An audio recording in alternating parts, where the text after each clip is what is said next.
উৎসবের নাম হচ্ছে দণ্ড মহোৎসব বা চিরাদধি ভক্ষণ উৎসবও বলা যেতে পারে। আর একটা হচ্ছে এই উৎসবের নাম হচ্ছে ফেস্টিভ্যাল অফ কম্প্যাশন, মানে করুণার উৎসব। মানে এই এই এই এই আজকের তিথিতে এই দণ্ডের দ্বারা নিত্যানন্দ প্রভু রঘুনাথ দাস গোস্বামীকে করুণা করেছিলেন। তো এখন প্রশ্ন হচ্ছে এটা এরকম যে করুণা কোনো আলমারিতে রাখা সম্পদ না, যে আপনি চাইলেন আর আমি 1 কেজি দিয়ে দিলাম আপনাকে। আর আমরা দেখতে পাই এই আমাদের এই গৌড়ীয় সমাজে বা এই সাধু সমাজে চরম ধরে টানাটানি, কে কত করুণা নিতে পারবে। এখন কথা হচ্ছে এটা কি ওখানেই থাকে নাকি? হ্যাঁ, না, আসলে ব্যাপারটা ওরকম না যে আপনি 2 জনে 2টা চরম ধরে টেনে একদম অবস্থা খারাপ করে দিবেন, আর যারটা ভালো টানা হবে সে তাকে বেশি করুণা দিবে, এরকম না, হ্যাঁ না। এটা হচ্ছে সেবার দ্বারা বা এমন কোনো কিছু করবে, এমন কোনো সেবা করবে, এই সেবার দ্বারা বৈষ্ণবগণ সন্তুষ্ট হয়ে তাকে বলতে হবে না, অটোমেটিক্যালি হৃদয় থেকে সেটা তার কাছে প্রকাশিত হবে। মানে তার প্রতি এমন মনোবৃত্তি তৈরি হবে যে না, যে তাকে আমি করুণা করি, এরকম একটা মনোভাব তার মধ্যে জাগবে। কিসের দ্বারা? সেবার দ্বারা। তো ঠিক সেটা হচ্ছে আজকের এই তিথি। তো আমাদের এমন করা উচিত না, যদি আমরা এরকম মানে সাধুর কাছে পাবে মানে ও आपको पास हमारा देखा हुआ आप आशीर्वाद नहीं किया, আপনি আমাকে আমার হাতটা মাথায় দিলেন না কেন, মানে হাতটা মাথায় দিলে মানে আশীর্বাদ হয়ে যাবে না। আর আশীর্বাদ এরকম না ধান দুটো মাথার মধ্যে দিলেই হয়ে গেল আশীর্বাদ বা শেষ, না, এমনটা না। তো আশীর্বাদ হচ্ছে করলে পাওয়া যায়। আপনি এমন কিছু করবেন, এমন কোনো সেবা করবেন আপনি যে ভগবান তার ভক্তগণ আপনার প্রতি সন্তুষ্ট হয়ে দান করবেন। হ্যাঁ, তো ঠিক আমরা দেখতে পাই যে এখানে আজকে আমরা এই সর্বস্বামীদের মধ্যে অন্যতম হচ্ছে রঘুনাথ দাস গোস্বামী, যাকে বর্ণনা করা হয় যার বৈরাগ্য নাকি পাষাণের মতো। পাষাণে দাগ দিলেও মানে যেমন মানে রঘুনাথের বৈরাগ্য যেন পাষাণের রেখা, পাষাণে যেমন দাগ পড়ে না, কিন্তু রঘুনাথের বৈরাগ্য দেখলে মানে যেন পাষাণের মধ্যেও দাগ পড়বে, অত বৈরাগ্য তার। কার? এই রঘুনাথ দাস গোস্বামী। সেই রঘুনাথ দাস গোস্বামী বাড়ি হচ্ছে হুগলি জেলার আদি সপ্তগ্রামে। তার পিতা এবং জ্যাঠা হচ্ছেন মস্ত বড় জমিদার ছিলেন, তৎকালীন সময় জমিদার। আর উত্তরাধিকারী সূত্রে এই রঘুনাথ দাস গোস্বামী তিনি ছিলেন এর মালিক। কিন্তু তার পূর্ব থেকেই তার অত পরিমাণে বৈরাগ্য ছিল, সে এই ধন সম্পদ গ্রহণ না করে তার ইচ্ছা ছিল যে তিনি এই মহাপ্রভুর এই বাণী প্রচার করবেন বা ওনার সাথে মিলিত হবেন। তো মহাপ্রভু যখন সন্ন্যাস গ্রহণের পর মানে 5 বছর পরে যখন তিনি এই বঙ্গদেশে এসেছিলেন, অদ্বৈত আচার্যের গৃহে মানে শান্তিপুরে যখন আসলেন, তখন রঘুনাথ দাস গোস্বামী তার পিতা এবং জ্যাঠাকে বলে তার সাথে কিছু লোকজন নিয়ে এসে তিনি মহাপ্রভুর সাথে মিলিত হতে আসলেন।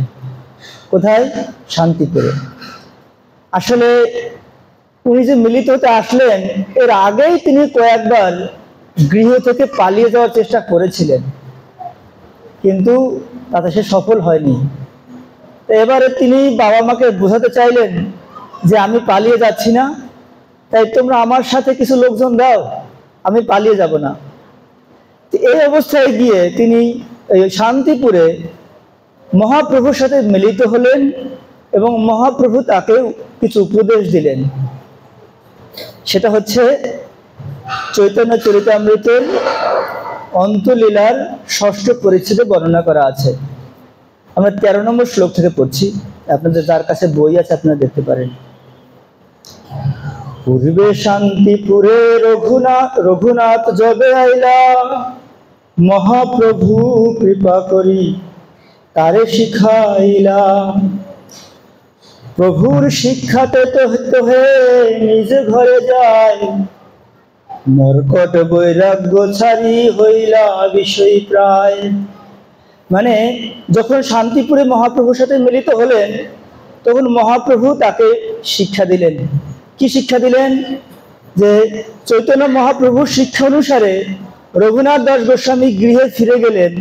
তার বৈরাগ্য ভাবকে তিনি একদম সম্বরণ করে তিনি একদম বাহ্য দৃষ্টিতে তিনি যেন একদম বিষয়ের মতো আচরণ করতে শুরু করলেন।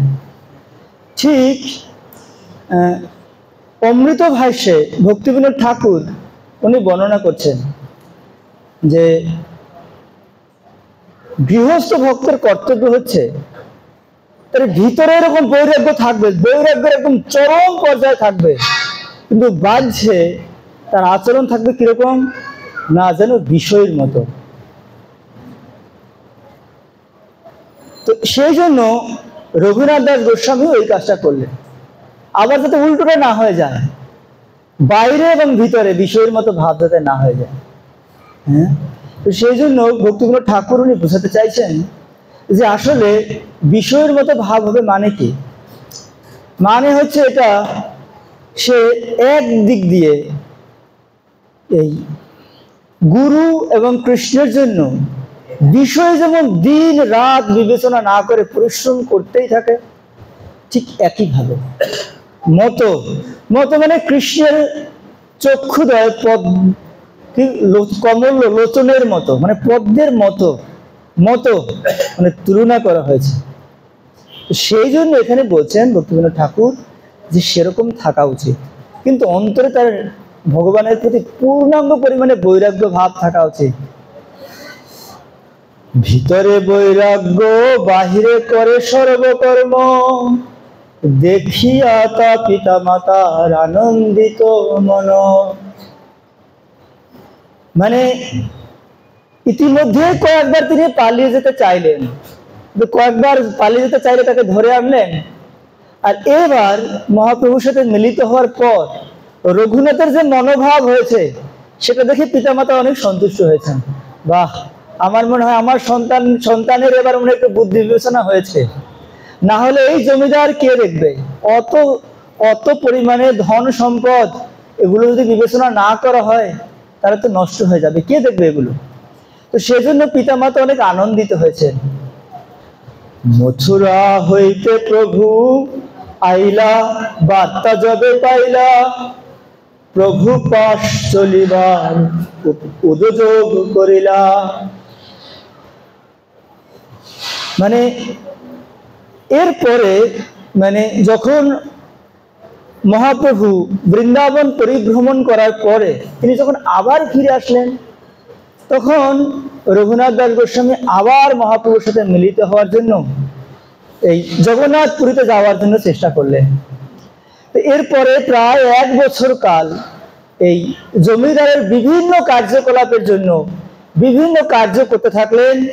তাদেরকে রঘুনাথ দাস গোস্বামীকে সম্রাট তাকে আটকে রাখলেন, তাকে সুন্দর করে বুঝালেন, দেখো যে এই যে আমার পিতা এবং জ্যাঠা আর তুমি হচ্ছে এই রাজ্যের রাজা, আসলে আমি তো তোমাদেরই পুত্র হই, আমি যেমন তাদের পুত্র, তাহলে যেহেতু তুমি এরকম বয়স্ক আমার পিতার মতোই, তাহলে তুমিও তো আমার পিতা এক দৃষ্টিকোণ থেকে, তাহলে আমিও তো তোমার সন্তান।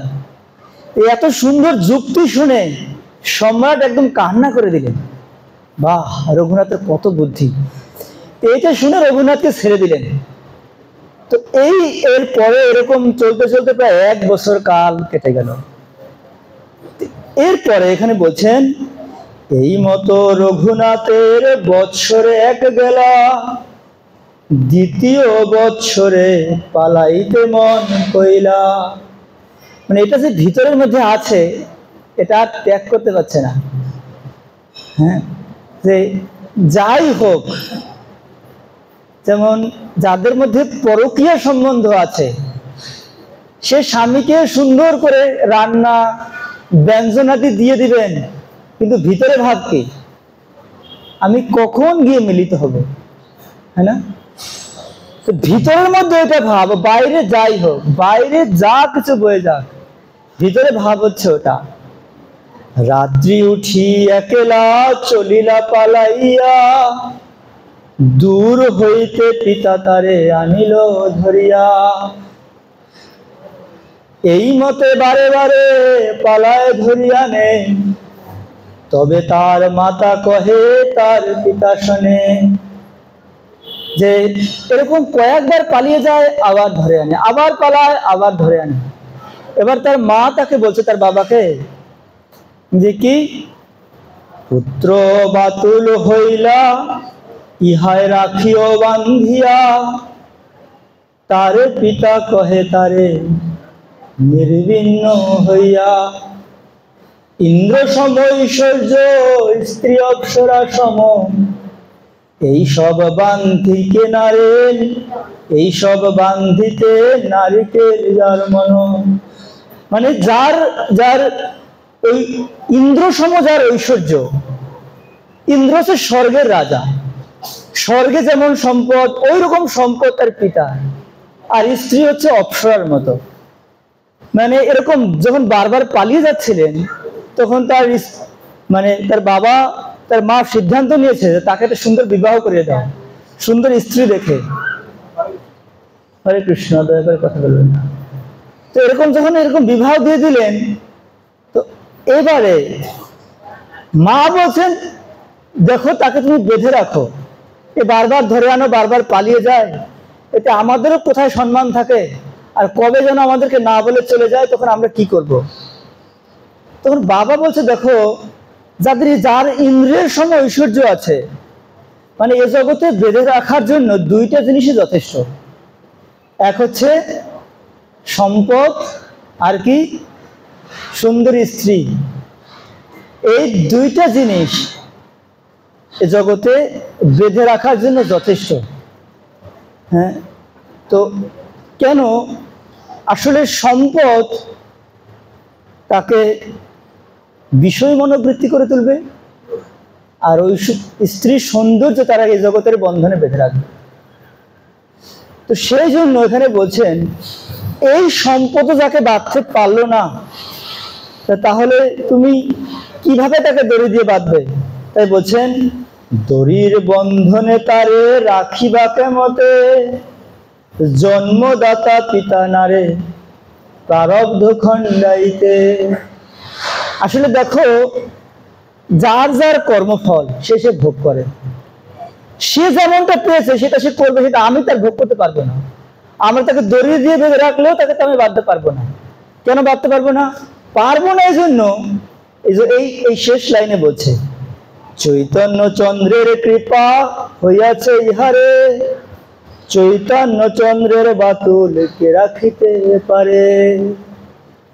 যার চৈতন্যের প্রতি একবার মন লেগে গেছে, যার একবার চৈতন্য চন্দ্রের প্রতি মনটা ছুটেছে একবার, তাকে কিসের দড়ি?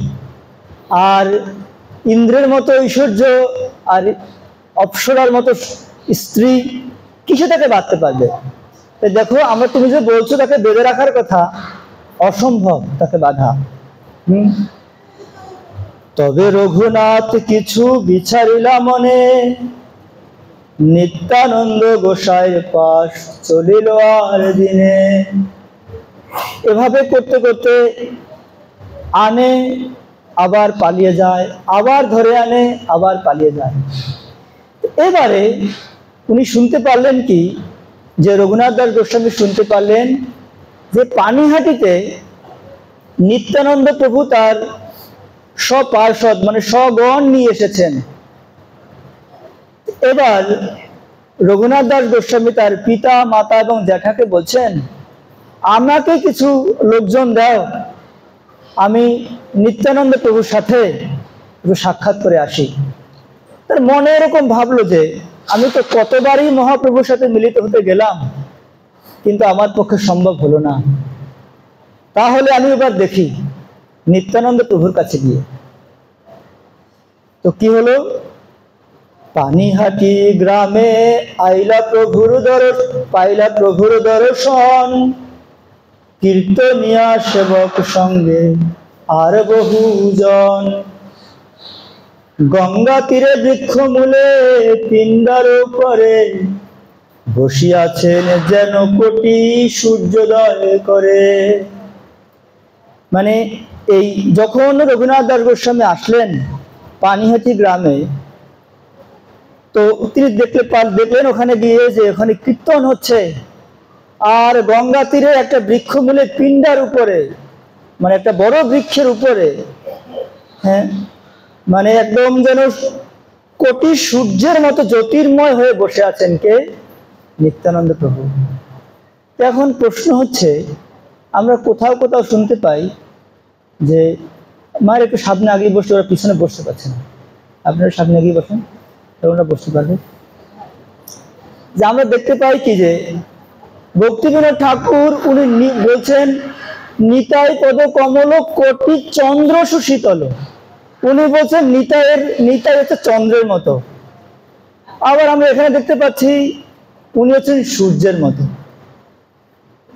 তাহলে আবার আমরা দেখতে পাই কি দুই ভাইকে চন্দ্র সূর্যের সাথে তুলনা করা হয়েছে, কিন্তু এখানে আমরা দেখতে পাচ্ছি নিত্যানন্দ প্রভুকেই দুইভাবে তুলনা করা হয়েছে। তো ভক্তিবিনোদ ঠাকুর উনি বলছেন যে আসলে চৈতন্য মহাপ্রভু তিনি তার সমস্ত করুণা নিত্যানন্দকে দিয়েছেন, আর সেই জন্য তিনি চন্দ্র সূর্য উভয়। কেন উভয়? তিনি চাইলে কাউকে নিজেকেও দান করতে পারেন, আবার আমাকেও দান করতে পারেন, কিন্তু আমাকে দান করতে পারি না। কে লিখছেন এটা? ভক্তিবিনোদ ঠাকুর। আর কে বলছেন আমাকে দান করতে পারি না? চৈতন্য মহাপ্রভু। সেজন্য সে দুইটাই, চন্দ্র এবং সূর্য উভয়। তো তবে উপরে বহু ভক্ত হইয়াছে দেশটি, দেখি প্রভুর প্রভাব রঘুনাথ বিস্মৃ। দণ্ডবধ হইয়া সে পড়িলা কত দূরে, সেবক কহে রঘুনাথ দণ্ডবধ করে। দূর থেকে, যেমন হরিদাস ঠাকুর মহাপ্রভুর কাছে মিলিত হতেন না, এমনকি জগন্নাথ পুরীতে মন্দিরেও উনি যেতেন না। কেন? তিনি মনে করতেন যে আমি হচ্ছি অপবিত্র, আমি যদি ওখানে যাই এই সভা বা এই মণ্ডলীর মধ্যে, তাহলে এই মণ্ডলী অপবিত্র হয়ে যাবে। মানে এত বৈরাগ্য, তিনি দূর থেকে প্রণাম করে পড়ে থাকতেন। ঠিক একইভাবে এই নিত্যানন্দ প্রভুকে দূর থেকে দেখে প্রণাম করে পড়ে আছেন। একই কার্য হওয়া উচিত আমাদের। আমরা যখন গুরুবর্গগণকে দর্শন করি, তখন দূর থেকে দণ্ডবধ হয়ে প্রণাম করা উচিত। আবার যখন গুরু দর্শন করবেন আপনাকে, তখন আবার দণ্ডবধ করা উচিত। তো ঠিক এই কথা এখানে বলছেন যে দণ্ডবধ হয়ে প্রণাম করছেন, আর সেবকগণ বলছেন প্রভু দেখো ওই যে রঘুনাথ দূরে তোমাকে প্রণাম করেছে। শুনি প্রভু কহে তোরা দিলি দর্শন, আয় আয় আজি তোর করিমু দণ্ডন। তাহলে এখানে শুনেই মহাপ্রভু নিত্যানন্দ প্রভু বলছেন চোরা। চোরা কেন? আচ্ছা, আসলে চোর বলা হয় তাকে যদি কেউ সম্পদ চুরি করে নেয় না বলে। ঠিক একই কাজ রঘুনাথ দাস গোস্বামী করতে চেয়েছিলেন। কি করতে চেয়েছিলেন? নিত্যানন্দ প্রভুর যে সম্পদ মহাপ্রভু, সেটা নিত্যানন্দ প্রভুকে না বলে সে চুরি করতে চেয়েছিলেন, মিলিত হতে চেয়েছিলেন, সেজন্য বারবার ব্যর্থ হয়েছে। তো এখন এই জন্য বলছেন তুমি যে গিয়েছিলে সেজন্য তুমি হচ্ছে চোর। আর আয় আয় আজি তোরে করিমু দণ্ডন। এখন চোরকে যদি কেউ ধরে কি করে? দণ্ড কেন দেয়? দণ্ড আসলে দণ্ড হচ্ছে প্রায়শ্চিত্তের মতো অনেকটা। দণ্ড দিলে সেই পাপ কেটে যায়। সে পাপ করেছে, কেন পাপ করেছে? না, এই সম্পদ হচ্ছে নিত্যানন্দ প্রভুর।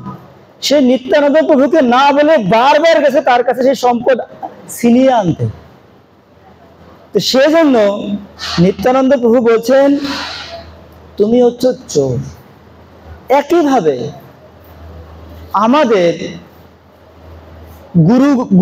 গুরুগণ বা গুরু আচার্যগণ দীক্ষা দান করার মাধ্যমে উনি এই যে দিব্য জ্ঞান দান করেন, মানে কি মানেটা কি?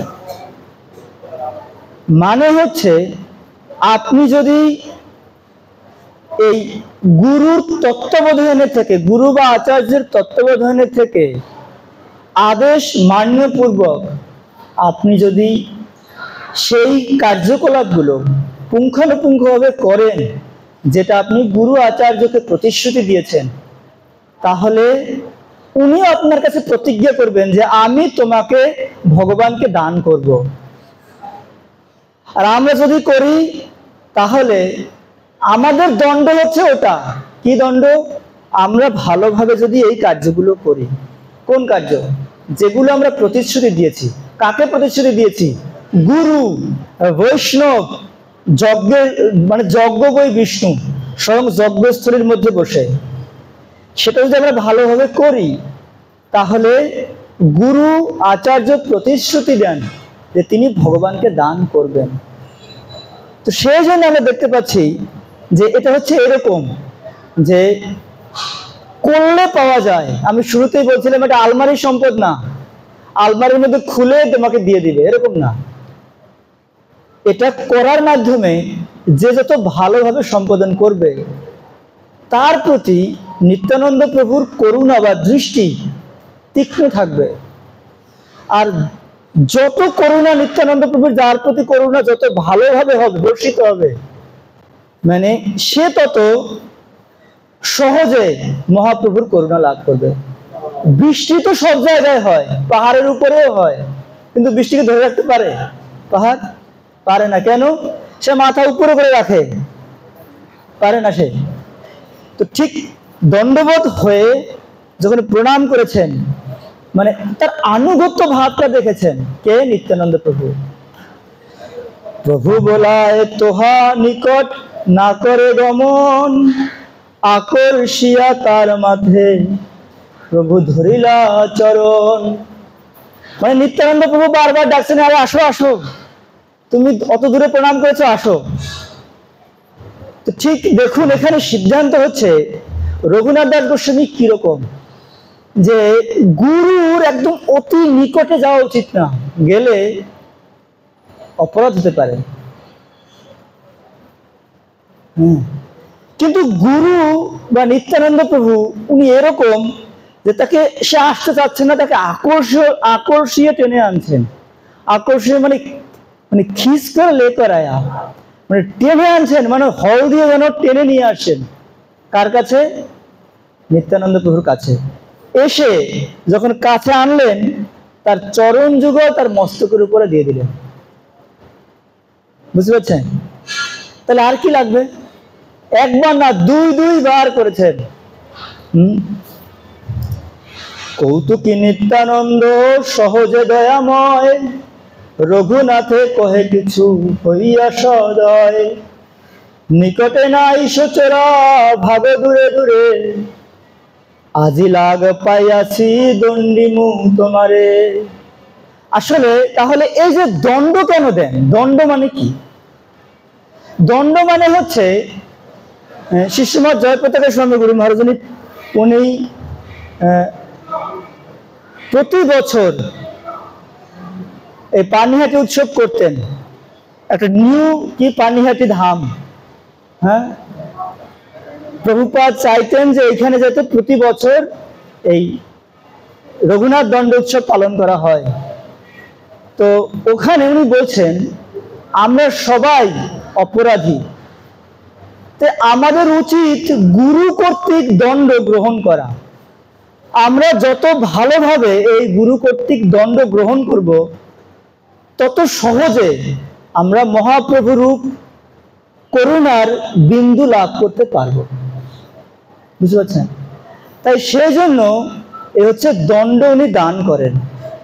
কি দণ্ড? মানে রঘুনাথ কি দণ্ড দিয়েছেন?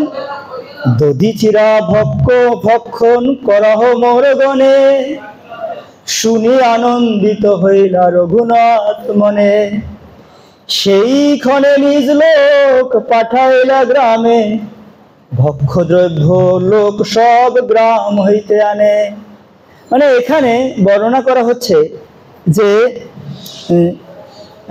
যদি কোনো ব্যক্তি উনি যদি আত্মারাম হন, আত্মারাম মানে যিনি মুক্ত পুরুষও যদি হন, তারও কর্তব্য বৈষ্ণব সেবা করা। শুধুমাত্র এমন না যে এটা গৃহস্থের ধর্ম। যেহেতু রঘুনাথ দাস গোস্বামী ততক্ষণ পর্যন্ত গৃহস্থই ছিলেন, তো তাই এটা হচ্ছে গৃহস্থের প্রধানতম ধর্ম, কি? বৈষ্ণব সেবা দান করা। তাই তিনি এখানে বলছেন, যখন শুনলেন যে নিত্যানন্দ প্রভু বলছেন তুমি মোর গণকে চিরাদধি ভক্ষণ করাও, সাথে সাথে রঘুনাথ দাস গোস্বামী শোনা মাত্র এত আনন্দিত হয়েছেন, মানে আনন্দিত চিত্তে একদম উৎফুল্ল মনে গ্রাম হইতে সবাইকে পাঠিয়ে ক্রয় করে আনতে শুরু করলেন। হ্যাঁ, তো ঠিক আমরা যখন বৈষ্ণব সেবা করব, আমাদের মনটা যাতে এরকম থাকে, আনন্দিত উৎফুল্ল মন যাতে থাকে। আমরা তো এরকম না হই যে মনটা বাংলার পাশের মতো হয়ে যায় বৈষ্ণব সেবা করতে করতে, আর পরিশ্রম লাগে করতে, আমি করব কেন, আর করলে তো অর্ধেক, বাকিটা না। সব তেমনটা না। সেই জন্য রঘুনাথ দাস গোস্বামীকে এখানে বলছেন যে তুমি আমার গণকে এরকম চিরাদধি ভক্ষণ করাও। চিরাদধি দুগ্ধ সন্দেশ আর চিনি কলা, সব দ্রব্য আনিয়া চৌদিকে ধরিলা।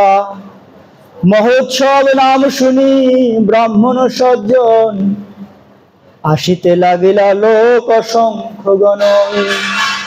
যে এখানে যে মহা উৎসব হচ্ছে, উৎসব মানে কি? আনন্দ চিত্তে বৈষ্ণবদের সেবা করার সুযোগ, সেটা হচ্ছে উৎসব। আপনারা দেখবেন শ্রীমদ্ ভাগবতমের 3য় স্কন্ধের 20 অধ্যায়ের 31 নম্বর শ্লোকে শিল প্রভুপাদ লিখছেন, এটাকে বলা হয় মহা উৎসব। আনন্দ চিত্তে একদম উৎফুল্ল মনে সেবা করা, সেবার সুযোগ, তাকে বলা হয় মহা উৎসব। তো এই যে মহা উৎসব শুনে একদম ব্রাহ্মণ সজ্জন গ্রাম থেকে বিভিন্ন লোক শুনলেন কি জমিদারের পুত্র রঘুনাথ দাস গোস্বামী এই কি গঙ্গার তীরে এরকম ভোজন করাচ্ছেন। কি ভোজন করাচ্ছেন? চিরাদধি মহোৎসব করছেন। বড় বড় মৃৎকুণ্ডিকা আইলা 5-7, এক বিপ্র প্রভু লাগি চিরা ভিজাইলা তার। একটাই তপ্ত দুধে চিরা ভিজাইয়া, অর্ধেক ছানিল দধি চিনি কলা দিয়া। আর অর্ধেক ঘনাবৃত দুগ্ধেতে ছানিলা, চাপা কলা চিনি ঘৃত কর্পূর তাতে দিলা। মাটির 7টা পাত্র আনা হয়েছে, বড় বড় পাত্র। আর এর মধ্যে এই যে চিরা ভিজানো হয়েছে, তার থেকে চিরা উঠিয়ে অর্ধেক চিরা কি করা হলো? গরম দুধে ভিজানো হলো। আর অর্ধেক ঘন, একদম জাল দিতে দিতে যেমন ঘন হয়ে যায় দুধ, সেই দুধের মধ্যে চিনি মানে চাম্পা কলা, চিনি আর ঘি দিয়ে ভিজানো হলো। ধুতি পরি প্রভু যদি পিণ্ডাতে বসিলা, 7 কুণ্ডি বিপ্রতা আগেতে ধরিলা।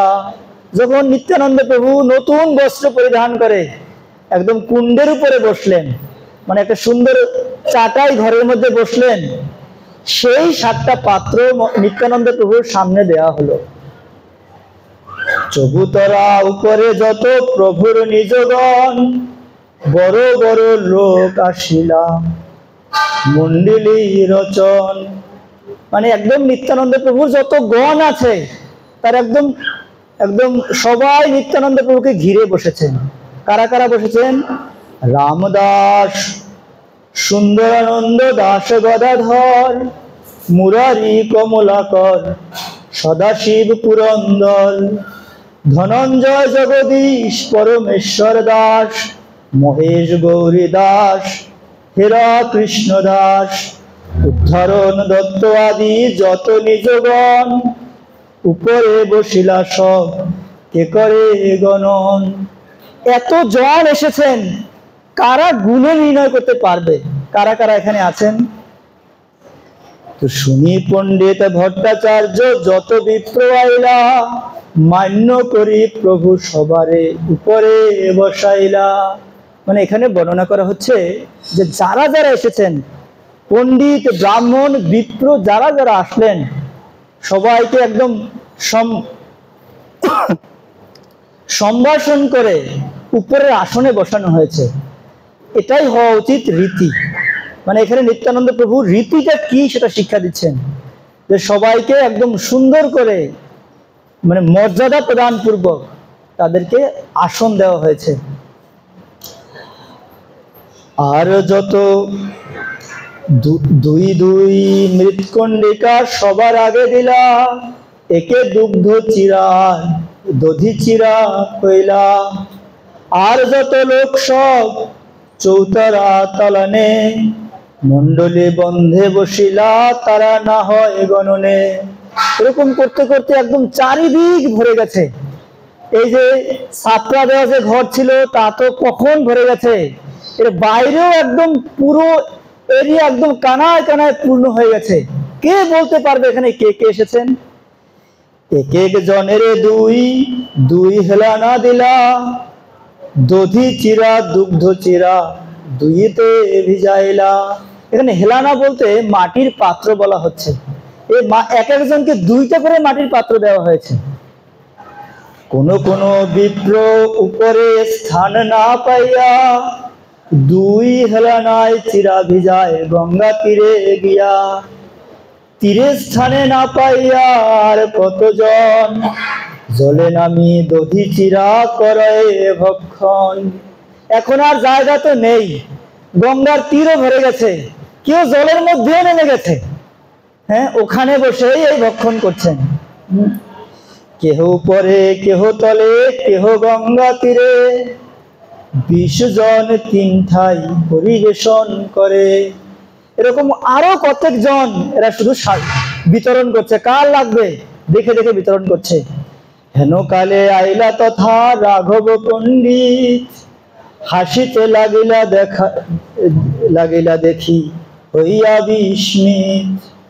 কেন এই রাঘব পণ্ডিত হাসলেন কেন? নিত্যানন্দ প্রভু এসেছিলেন রাঘবের ভবনে, ওখানে রান্না বান্না সব হয়েছে, ওইগুলো বাদ দিয়ে এই কৌতুকী নিত্যানন্দ এখানে কি করছে দেখো। তার এই কৌতুকী মনোভাব দেখে রাঘব পণ্ডিত হাসলেন।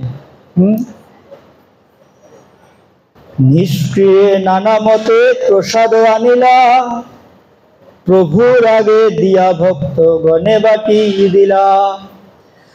প্রভুরে কহে তোমা লাগি ভোগ লাগাইলা, তুমি ইহা উৎসব করো ঘরে ঘরে প্রসাদ রহিলা।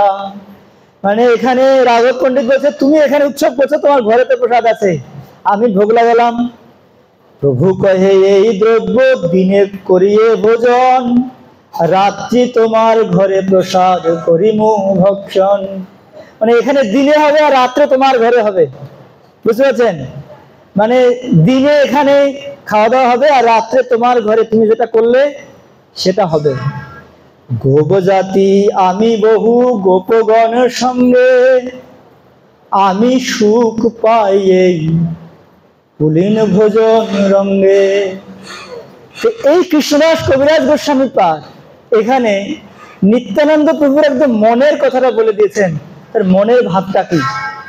তো ভক্তিবিনোদ ঠাকুর উনি বলছেন যে নিত্যানন্দ প্রভু এখানে বলছেন আমি হচ্ছি গোপ জাতি, আর আমি পুলিন ভোজন করতে অনেক ভালোবাসি।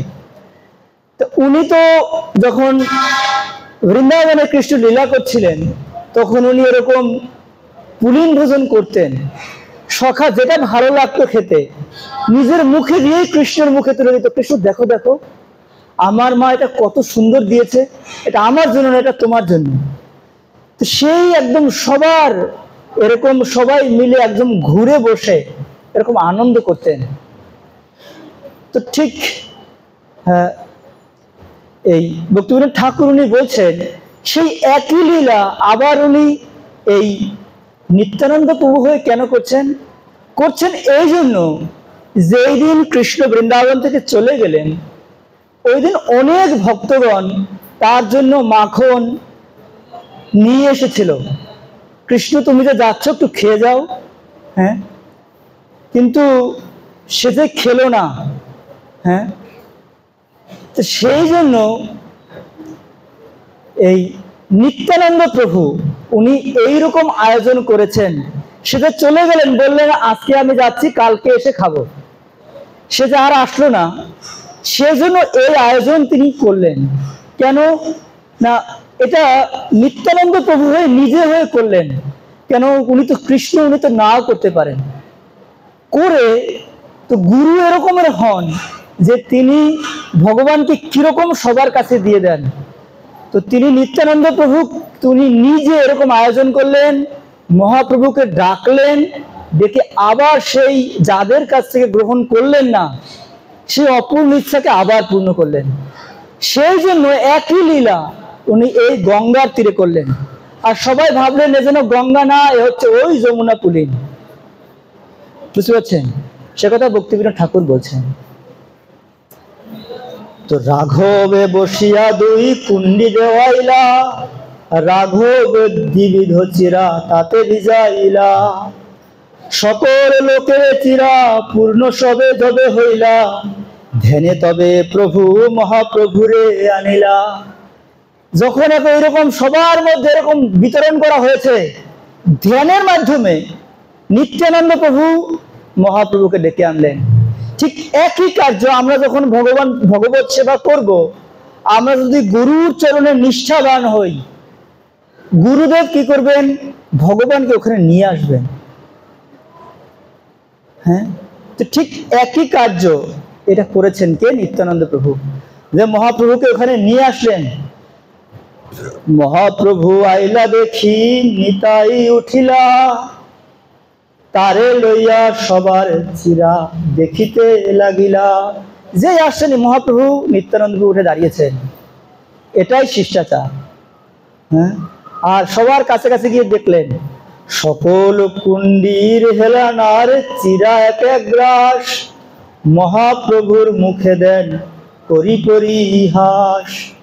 হাসি মহাপ্রভু আর এক গ্রাস লইয়া, তার মুখে দিয়া খাওয়ায় হাসিয়া হাসিয়া। এজন্য ঠিক ওই পুলিন ভোজন একদম মহাপ্রভুর মুখে দেন, মহাপ্রভু তুলে আবার নিত্যানন্দের মুখে দেন। সেরকম এই লীলা চলছে, সবাই সবার মুখে দিচ্ছেন। কি করিয়া বেড়াই ইহা কেহ নাহি জানে, মহাপ্রভুর দর্শন পায় কোন ভাগ্যবানে। তবে হাসি নিত্যানন্দ বসিলা আসনে, চারি কুণ্ডি আরোয়া চিরা রাখিলা ডাহিনে। আসন দিয়া মহাপ্রভুরে তাহা বসাইলা, দুই ভাই তবে চিরা খাইতে লাগিলা। এতক্ষণ সবার পাথরে খেয়েছেন, এবারে আলাদাভাবে মহাপ্রভুকে দিয়েছেন, দুই ভাই বসেছেন খাবার জন্য। দেখি নিত্যানন্দ প্রভু আনন্দিত হইলা, কত কত ভাবাবেশে প্রকাশ করিলা। এই যে এত কিছু হচ্ছে সবাই কিন্তু দেখতে পায় না, কোন কোন ভাগ্যবান দেখিবারে পায়, সবাই দেখতে পায় না। আজ্ঞা দিলা হরি বলি করহ ভোজন, হরি হরি উঠি ধ্বনি ভরিল ভুবন। এবার মহাপ্রভু আজ্ঞা দিচ্ছেন হরি হরি বলে ভোজন করো, হরি বল।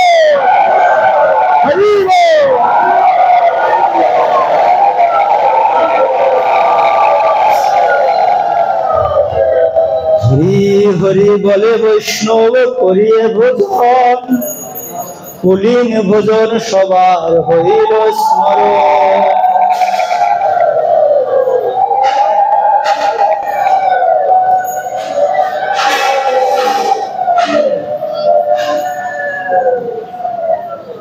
তো সবার এই হরি হরি বলতে বলতে ভোজন করছেন, যেন কুলীন ভোজনের কথা মনে হচ্ছে।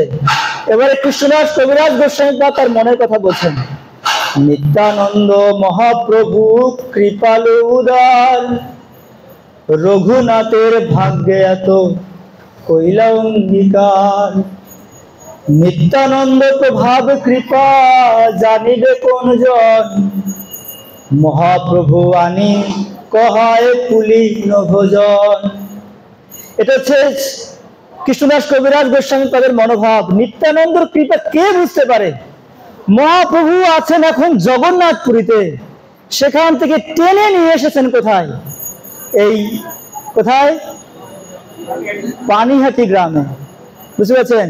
তো গুরুর এত পাওয়ার, সে জোরপূর্বক নিয়ে আসতে পারেন।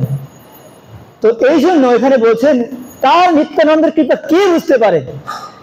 শ্রীরাম দাসাদি গোপ প্রেমাবিষ্ট হইলা, গঙ্গা তীরে যমুনা কুলীন জ্ঞান কইলা।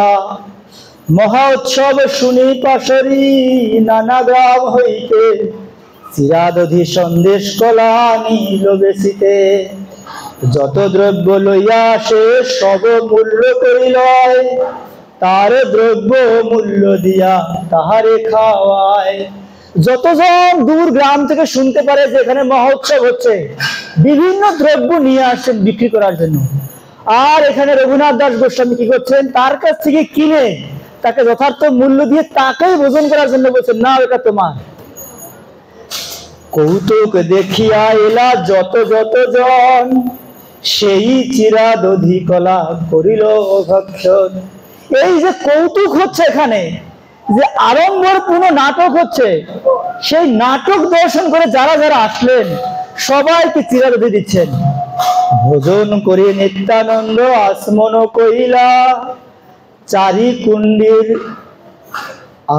আবেশ রঘুনাথে দিলা। মানে ভোজন করার পর নিত্যানন্দ প্রভু আসমন করে তার যে ভোজন পাত্রে যে অবশেষ ছিল সেটা কাকে দিলেন? রঘুনাথকে। প্রথমে দিলেন চরণ, তারপরে দিলেন ভোজন। কি ভোজন?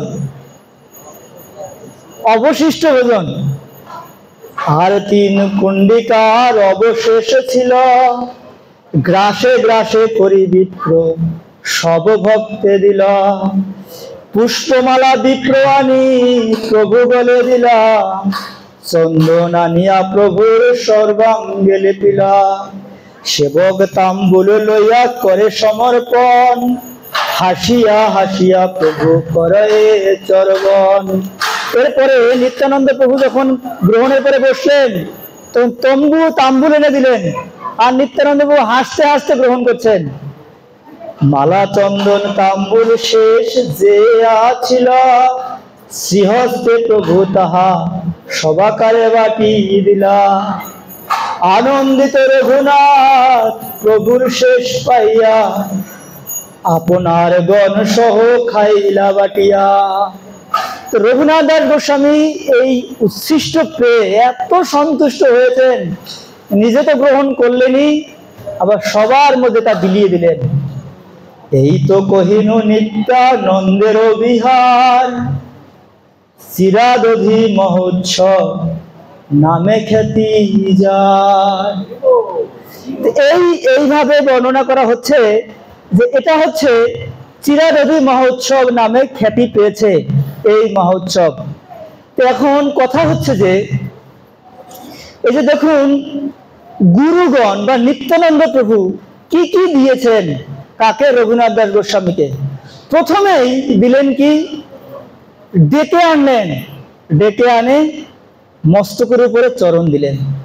প্রথম কিচ্ছু লাগবে না, যদি নিত্যানন্দের এই যে চৈতন্য মানে কৃষ্ণদাস কবিরাজ গোস্বামী পাদুনি যে লিখছেন তারও এই একই বল। কি বল?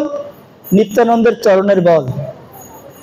এই জগৎ কি কৃষ্ণদাস কবিরাজ গোস্বামীকেও নিত্যানন্দ প্রভু এই কৃপা করেছিলেন, ঠিক একই কৃপা রঘুনাথকেও করলেন। ডেকে আনলেন, এনে চরণ মাথার উপর দিয়ে দিলেন। দ্বিতীয় কি করলেন? দণ্ড দিলেন। দণ্ড মানে বৈষ্ণব সেবা করার সুযোগ দিলেন। হ্যাঁ, যাও আমার গণকে ভোজন করাও। এরপরে কি করলেন? এরপরে অবশেষ প্রসাদ দান করলেন। অবশেষ নিত্যানন্দ প্রভু গ্রহণের পর ললিতাদি সখীগণ অবশেষ পায়।